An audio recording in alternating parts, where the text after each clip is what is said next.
కాలాతీతమైంది అని చేత ఎక్కువ మాట్లాడక్కర్లేదు. మా మాస్టర్ ఒక మాట అంటూ ఉండేవారు, ఒరే సావిత్రి గారు అంటే ఎవరో తెలుసురా, ప్రతి పదార్థం ఆవిడ పేరు. ఎందుకంటే నువ్వు ఏ పాట నదుడు ప్రతి పదానికి ఒక ఎక్స్ప్రెషన్ ఉంటుంది ఆవిడ మొహంలో.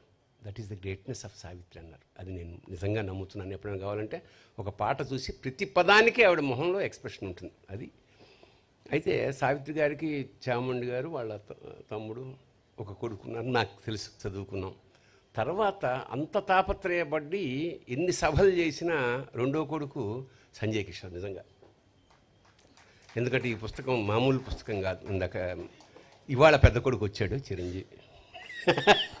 ఇన్నేళ్ళకి ఒక కొడుకుని సంపాదించుకుని నిజంగా చాలా ఆనందం. ఎవరు చేస్తారండి, బతుకున్న ఆర్టిస్టులే వాళ్ళు తెలియట్లేదు. అలాంటిది సావిత్రి గారు వెళ్ళిపోయి 40 రోజులకి ఇంత వైభవంగా ఆవిడ పుట్టినరోజు చేసుకుంటున్నామంటే మామూలు విషయం. అంటే చిరంజీవి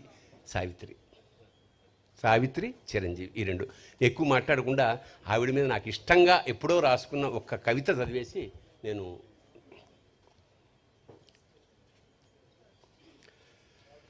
నవరసావిత్రి.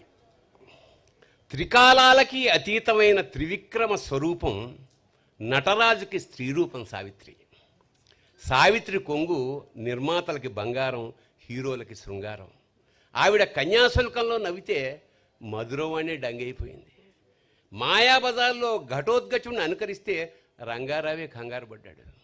ఆమె నాయకైతే ప్రేక్షకుడే నాయకుడు, ఆమె చెల్లి అయితే ప్రేక్షకుడే అన్న, ఆమె పార్వతి అయితే ప్రేక్షకులంతా దేవదాసులే.